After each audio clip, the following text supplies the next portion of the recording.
Welcome to this edition of the wrap-up of the council meeting from, in this case, Tuesday, December 8th.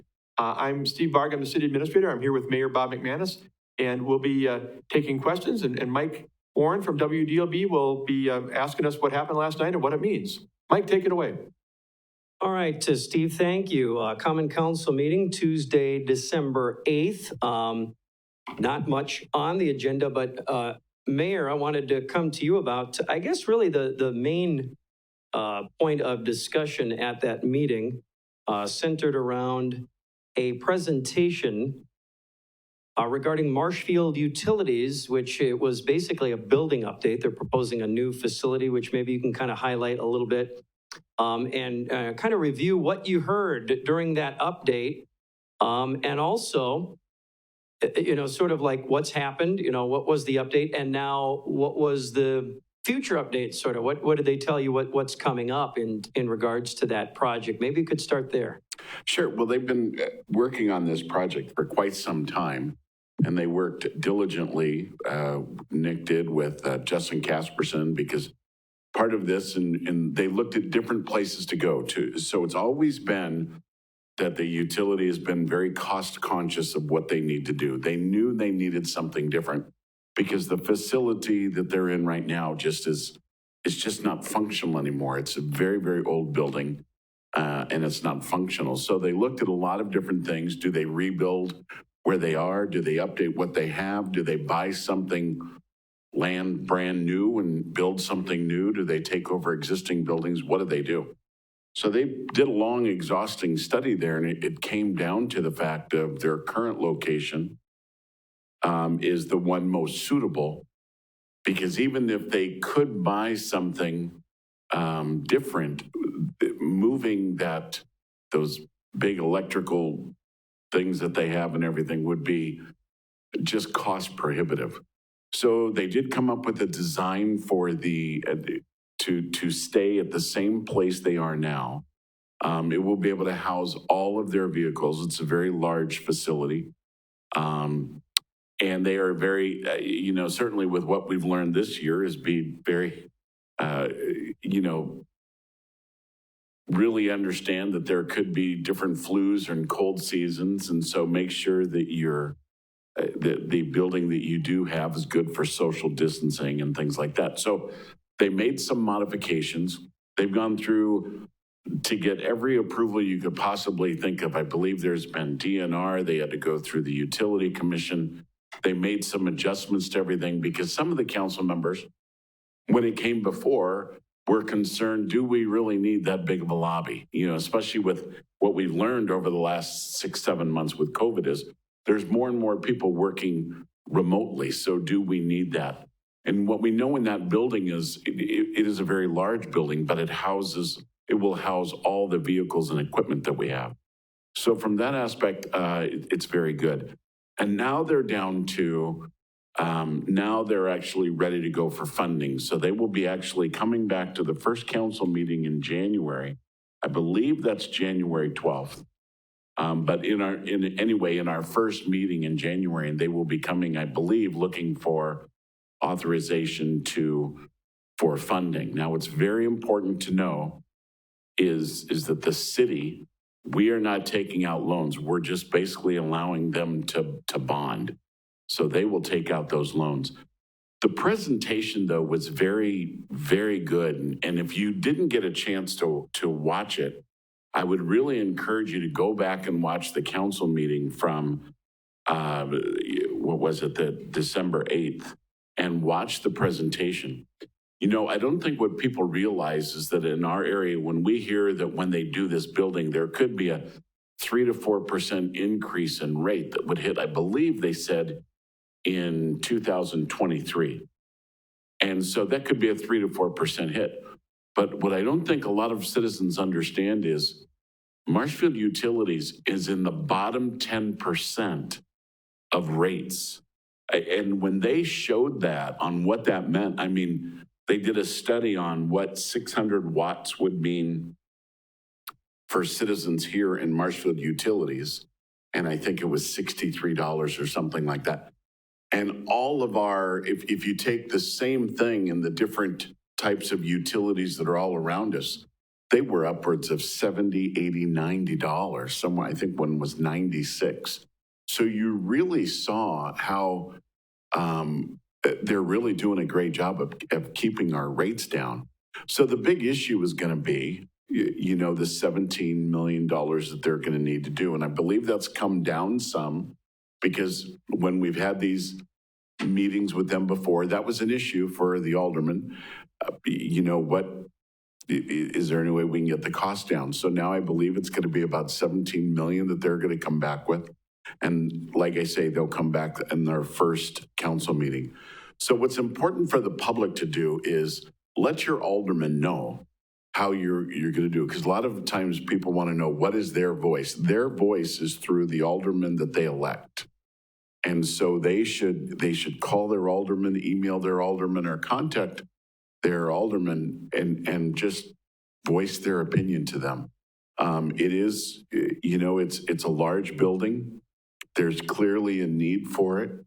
Everybody is very aware of the times that we're in right now. And if they would delay, we know right now the pros of this are, number one, get a much more efficient building that's going to be much better for the employees there to work. We're at a time when rates are still at historic lows.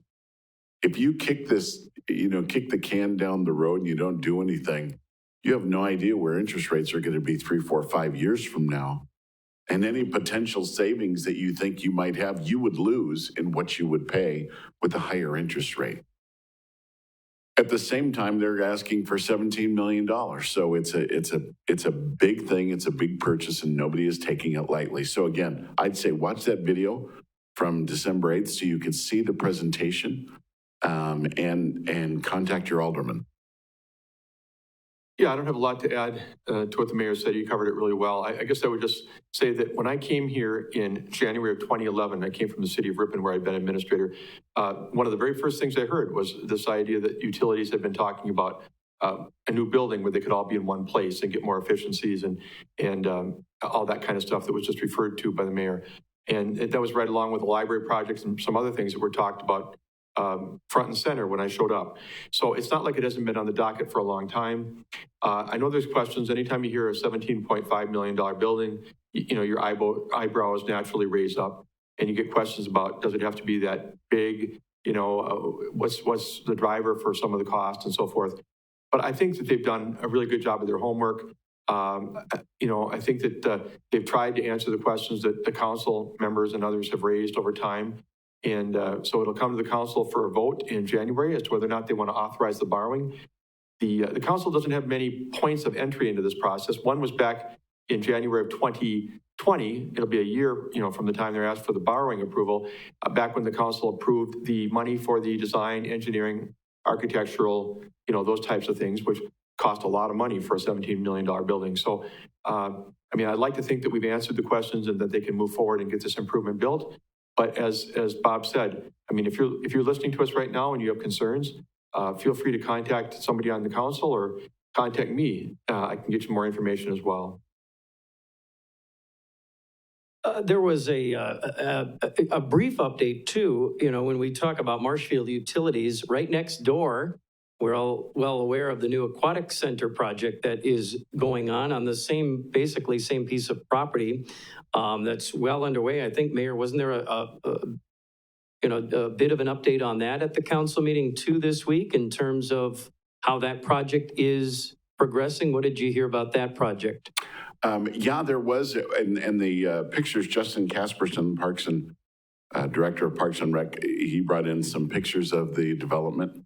And it really is coming along very, very well. Right now, everything appears to be on time. We've had very favorable weather. So they, hopefully they'll be able to stay on track to get everything done. No real major issues going on. I think they did have one water table issue that they're working with, and they appears that they've got that taken care of. But right now, it really, really looks good. So it's good that they're on time, and so far from what we understand right now, they're on budget. So both of those things are very, very good for us. And I know we've done this before, but I want to take this chance again, Mike, to commend all the people involved, the fundraising campaign folks, the staff people involved, the many volunteers who've been part of this. It takes so many people to get a project like this from just the dream that people have to the finish line. And this is another one. I mentioned the library and the utilities building when I came on board in 2011 as ideas that were out there that, people wanted to see come to fruition. This was a big one as well. HEFCO pool, we've talked about before, the oldest municipal pool in the state of Wisconsin, 86 years or whatever it's been, it's done its job. So 6 months from now, I think we'll all be celebrating the completion of a project that we can open up that will be something that makes the city proud for a long, long time to come. And as we kind of reflect on the year, Mayor, we just hit on 2 projects that the city officials talked about from basically the entire year. I think the initial presentation of the Marshfield Utilities project goes back to January. And so Marshfield Utilities and Aquatic Center, really dominated the headlines in 2020. Yeah, they really did. And both projects are, it's very interesting because when COVID hit in March, we were only up for the pool. I believe we were only at about $1.4 million. We had to raise $3 million. And so when you hear now everything's going to be shut down, you're wondering what's the future of that project? Are people still going to want to donate? And boy, they really did. And so it was nice to see that project get going. The rub on the utility building is it did pass back in January, to give the utility the green light to go ahead and get going. Well, now they've spent a lot of money, I believe somewhere in the neighborhood of $1 million in permitting and everything else. So that's the other side of the utility project that's a real issue. If you say no to that, then you just wasted $1 million. And that's a very big decision. Because then that would be a total waste. So the utility will be back then, and we'll see what happens there. But as you've seen, development does continue to take place in the city. You go all up and down Central, and you can see our earth-moving equipment and everything else. So we're trying to keep everything, moving ahead. And I want to add to what the mayor just said. I respect the concerns that have been raised by members of the council about the project. I mean, one of them has been, why would you borrow the entire $17 million? Why wouldn't you take some money that you have, in reserves and offset the borrowing to some degree? But I think we have to look at what they've done. They work with their financial advisor. They have the same financial advisor that we do, Ellers, and, they certainly have to conform to PSC rules. They look at the borrowing rates the same way as everybody else. And I think that the advice they're getting is that, with the historic borrowing rates, what they are right now, it's probably their best move to borrow the full amount. But that's just one of many good questions. I just hope that when we get to the January meeting that we're able to get approval so that we can move forward and see this project come to fruition. The other thing I want to commend everybody involved, the staffs of both Marshfield Utilities and the city, the consultants working on behalf of both groups, for their efforts to try and make it something where they can fit well. There was a lot of concern about, is the utilities building going to encroach too closely to the pool?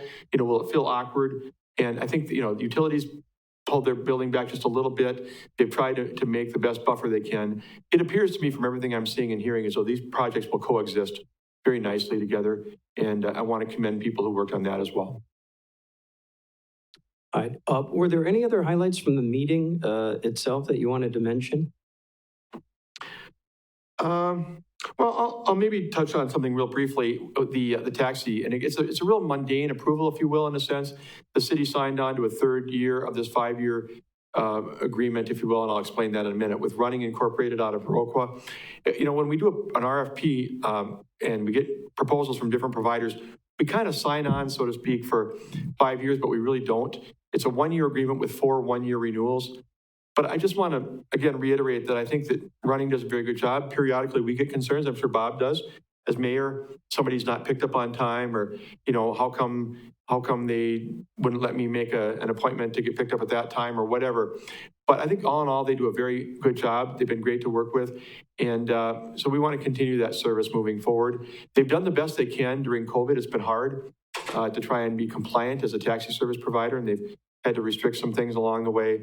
But I'm glad to see that that's going to continue in the city for another year. Speaking of COVID, maybe just give an update. And I know, Mayor, you kind of mentioned COVID a little bit during the actual meeting, but anything new there in terms of an update from the city that maybe people should know about in terms of, I guess the big one now is access to buildings, City Hall, places like that, library. I don't know what kind of restrictions are in place now. What is the latest you can tell us in terms of people wanting to access the City Hall, for example? Well, City Hall and all city buildings are all still fully functional. Everything there is running very smooth. We are, in essence, people need to call to make appointments. People will be able to pay their, taxes online, and we'll do a little bit on that in just a little bit. But we are doing everything we can to keep everybody safe, including our employees. So COVID is affecting everybody. It certainly affected us here. But everybody still has access by phone, by email. Everything can still go take place. One thing that I'm very cautiously optimistic about is today, the day that we're doing this, I guess this gets us to 13 days past Thanksgiving. And we've seen the amount of people that get the infection every day is down dramatically. The amount of people in the hospital is down dramatically. And I know our healthcare system and everybody was very concerned with what was going to take place during Thanksgiving when you've got these huge gatherings. So far, it looks well, but those gatherings took place not only on that Thursday, Thanksgiving Day, but certainly that Friday, Saturday, and Sunday. So we're cautiously optimistic about that. Now, I will say this. The Wisconsin Department of Health Services designated Marshfield Clinic Health Systems as kind of the hub for the vaccine for the North Central region. And I just think that is really, we are very, very proud of that, that they are here in our city and they received that designation was really, really incredible. So, and they've done a great job. They've been working with the state for quite some time. So it really is, incredible what they've done. And last night at the meeting, I did go through and I named the 24 different folks that are on the task force with us, and I thank them again. This year has been a rough year. There's just no doubt about it, and in so many different ways, but everything is still running smooth. The sun is still going to come up tomorrow, and we're going to get through everything. It's just that, especially when you're in local government, I look at this, you kind of look at it, well, I kind of look at it in the role that I'm in. Local government, I think, is where you can really make a difference. When you get to those higher levels, I'm not really sure. I think it gets lost in more polarization, even though we certainly have that, but you can really make a difference. But at the same time, when you go to the store, you know everybody there, and so you really hear about the issues going on. But I would say, overall, the citizens of Marshfield have done a fantastic job this year of being understanding.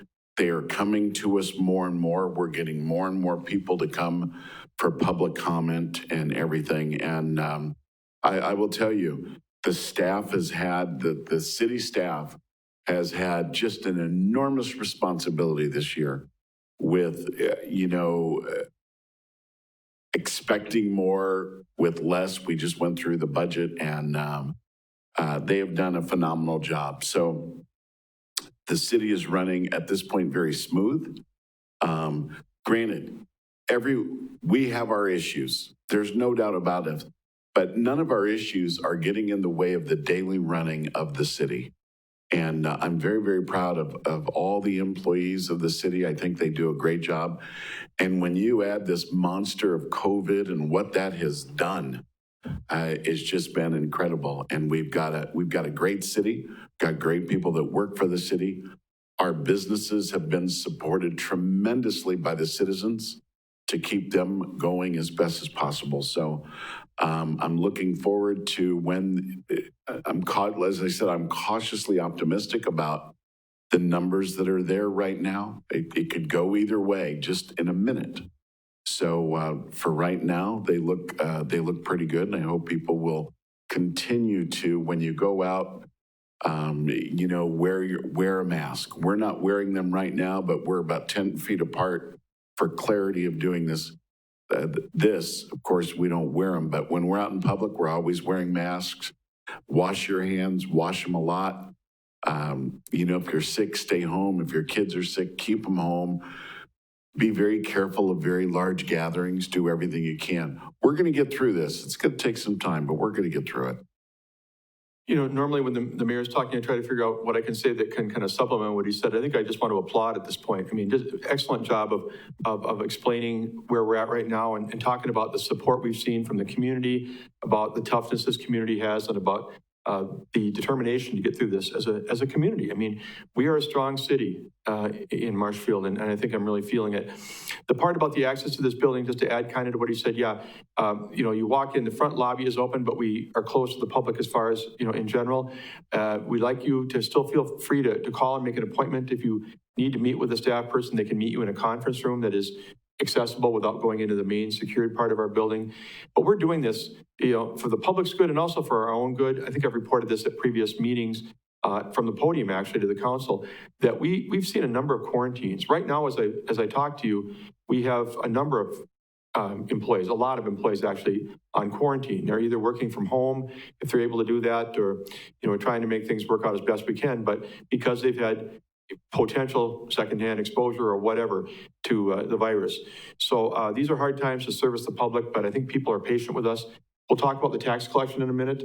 That'll be a change that I think some people will have to adjust to. But again, we're doing that to try and protect everyone's safety. And maybe we'll just go to that next and maybe talk about what is going to be changing now. This is the time of the year for tax collections, tax payments. What can you tell us about that process? What's changing? What do people need to know as they try to pay their tax bills? Bob, I don't know if you have the flyer. I do, so I can just kind of go through it. It's always the case that some people like to pay their taxes in person. In fact, it's a time when they can connect and talk to a staff person if they have questions. Sometimes we get questions about other city services while they're here. But in this case, we're trying to prevent that. So there's 4 opportunities to pay. One of them is online. The city does offer that service. There is a fee for credit card payments. It's 2.39%. There's a flat $3.95 fee for debit cards, and it's $1.50 for e-checks. But if your property tax payment is, thousands of dollars, hopefully those fees don't look too imposing to you. You can also pay at Citizens State Bank. You say, why Citizens and not other banks? That's where the city does its banking currently. So there's a relationship there, and they've agreed to take tax payments there. It's drive-through only, but that can be made there. Also, you can pay by mail. That's always been there, and you'll get a receipt sent back to you. And also, we have a drop box here outside City Hall that you can place your tax payment in. One of the things people are concerned about is, again, getting that receipt for tax purposes. But our staff, and I realize I mentioned that we've had some people out, with quarantine situations, but they've assured me that they'll get that receipt back to you within a couple of days that you can use for your tax needs. So, but we are not taking payment in person. And I know some people are going to not like that, but I think under the circumstances and what we're trying to protect here for everybody's health and well-being, it makes sense this year. Anything to add to that, Mayor? No. Okay. So is there any other information about tax collections in general that we need to talk about or get out there to the public? Well, the requirement by the state is that they get out by December 17th. And we expect them to be out a day or two before that. Usually they get sent out where you receive them in the mail around December 15th. And we kind of call it our present, but we don't have time to wrap it, right? So people can watch for those. I know sometimes it's a hard thing because people, snowbirds get away and, they try to figure out. So we even get calls sometimes in advance of the tax bills even being prepared that people want to make payment before they they leave for Arizona or Florida, and I wish we could help them, but hopefully somebody's able to help them get the mail and be able to make those payments. But otherwise, I mean, things should be fairly normal. I understand that Wood County and Marathon County authorities are working well with our staff to get those bills finalized, and they'll go out here within the next week or so. You know, as we sort of, Mayor, reflect on the year that was, it was all about COVID. You know, here we talk about, you know, this impact and that impact, and it affects pretty much everything we do. And getting ready to put this year behind us and maybe just reflect on the year and also what we've learned. It was a real learning experience going forward. And now from the city's standpoint, I guess the question would be then how different 2021 might look compared to 2020 when, you know, we were just reacting to the changes almost on a daily basis for so many consecutive months in a row. And now how we're better prepared, I don't know, maybe going into 2021. Can you speak about those things and where we've been and where we're going here into the new year? So I believe what we learned in 2020 is the value of being proactive. We were proactive. I mean, we put together this group of 24 people. We put that together back in February, right away. And what's very, very good about that is that you had 24 different perspectives. And you know, so we were kept apprised of what was taking place at the school district and whatnot, because so many times that's the biggest problem that you have is the communication. Like with we as a city, we know what we're doing, but how can we know what the different school systems or the health system, all the the YMCA, the businesses, how can we keep that communication so we're a central hub of communication, and then it goes out and we're all on the same page? Very proud of the fact that was so proactive. In that, we did some business grants. I think that we've done everything possible to. We even declared a state of emergency twice before the problem got really huge. In just again being proactive, and I think we are going to have to continue to do that. I'd love to say, Personally, I'll be very, very happy on December 31st, actually January 1st at 12:02 a.m. That 2020 will be done. I've learned a lot. I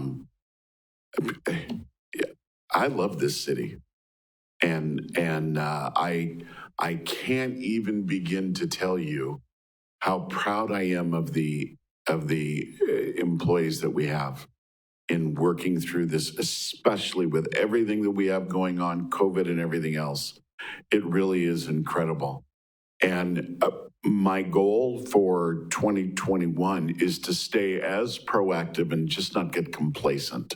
You just you can't stop living because COVID is here.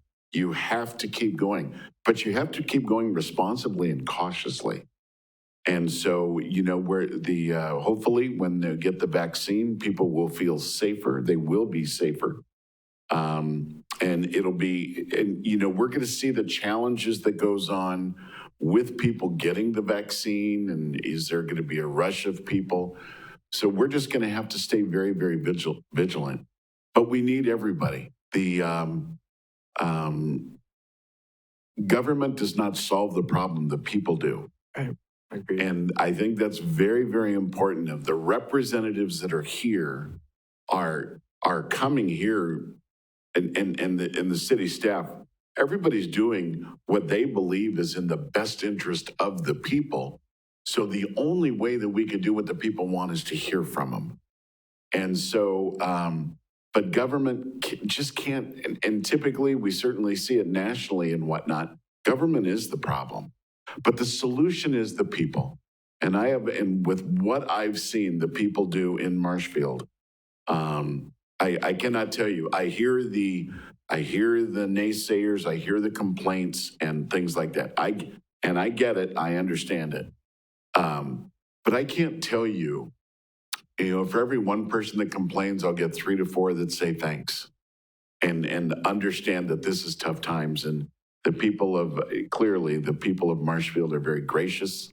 They're very generous. They're very understanding. So I believe 2021 is going to be a much better year. And I'm looking forward to seeing exactly what 2021 brings. I want to commend and give thanks to the mayor and the council for 3 very specific things that I think demonstrate excellent leadership on their part. The first from spring, when the mayor signed the proclamation that allowed us to go into the emergency mode when COVID-19 first hit, and the council ratified that 48 hours later. That allowed me as city administrator some flexibility to do some things we needed to do, to make some purchases that we needed to make of supplies and equipment. And on the back end, I think we've reported this before, but I want to say it again, we were able to get reimbursed for virtually all of those expenses through the CARES program, $314,000 worth of costs that we incurred related to COVID-19. Virtually all of what we submitted has been reimbursed under that grant program. So excellent job by the council in their reaction to COVID. Secondly, moving into summer, the vision to close Hefco Pool for the summer. They had to know that there might be people who would complain. And, here's one thing that the families and the kids can do during the summer in the midst of this pandemic, and you're taking it away. It's going to be hot. It's summertime. But the vision that we want to get started earlier on Van de Hey Waters and get that project going so that we could kick off 2021 with this amenity. They stepped forward, Bob and the council, to do that. And then the final one from fall, the approval of the 2021 budget. I can tell you, looking across at Bob and knowing the other people who sat on these chairs, how gut-wrenching it was for them to approve a tax rate increase of the level that they did. But they looked ahead and they saw, and I think I'll use medical terms, kind of what I think the mayor does from time to time. They saw that anything short of the surgery that was needed to fix the problem was not enough. Just giving some medicine and saying, go and, come back to me if you don't feel better wasn't the answer. So for 1 year, we've absorbed a significant tax rate increase. We've been very blessed because the other taxing jurisdictions came in very low. And as a result, the impact of the taxpayers is not that, I say not that great. It's an increase, but not what you might think. And as a result of their action, what the mayor and the council have done is put themselves in a much better position for 2021. For the finance director and I to meet with the rating agency as we are, getting approval for moving forward with our bond in the spring for street work and other projects. And for next year's budget, the 2022 budget prospect is so much better now because of what they did. And they faced it head on. And it was difficult, but they tackled it. So those are 3 specific things for which I'd commend our elected leaders tremendously. But Mayor, boy, what a weird year it was. I mean, you look back and you think about it. No Dairy Fest. No Hefco Pool open in what was supposed to be its glorious swan song. And sending it out on a high note, and here we shut it down during its final year of existence, and now we can't go back. It's gone.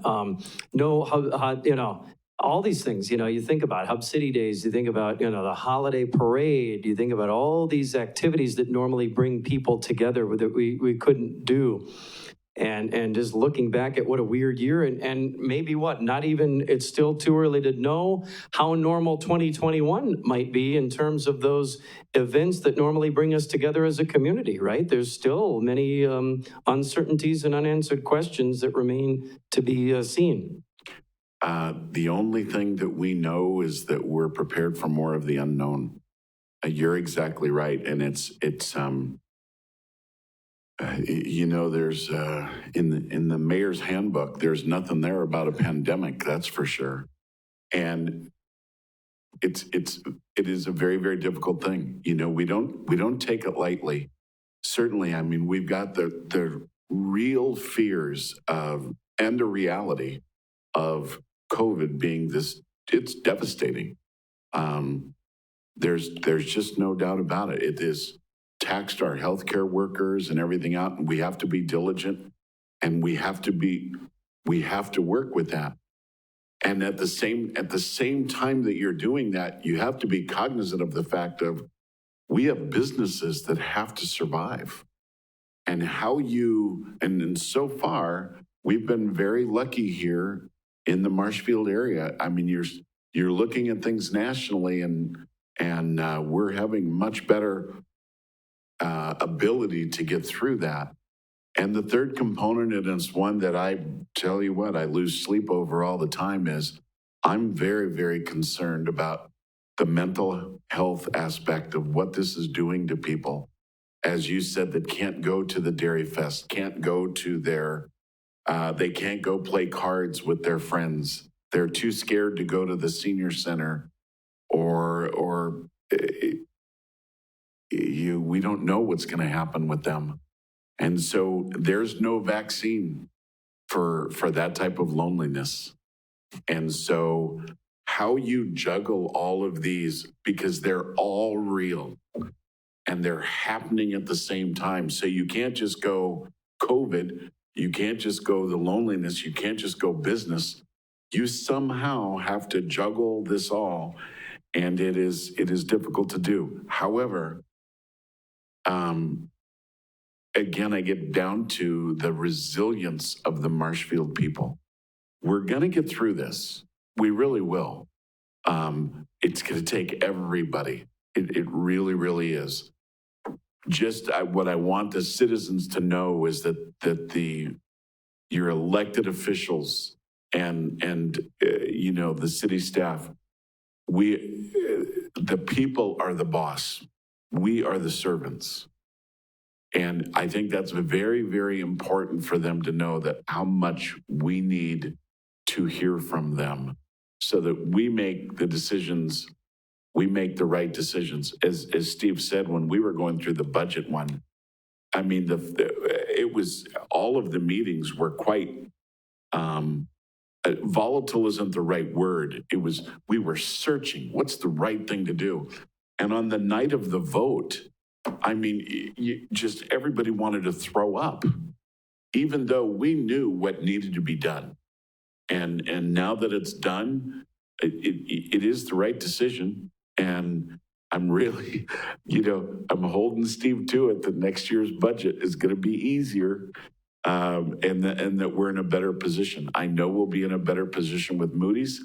And sometimes, tough decisions are decisions that have to be made. What I'm very, very happy with the council is the day of kicking the can down the road is clearly gone. We have a great council that is having vigorous discussion, pros and cons. But there is, in no way is this a rubber stamp situation. I'll guarantee you of that. And so I'm optimistic about 2021. I'm looking forward to it, but I'm also very concerned. I'm not going to say I'm looking forward to the budget process, because it's a long and grueling thing, and it catches up. It'll be June before I know it, and we'll be talking about it again. But definitely hold my feet to the fire on that.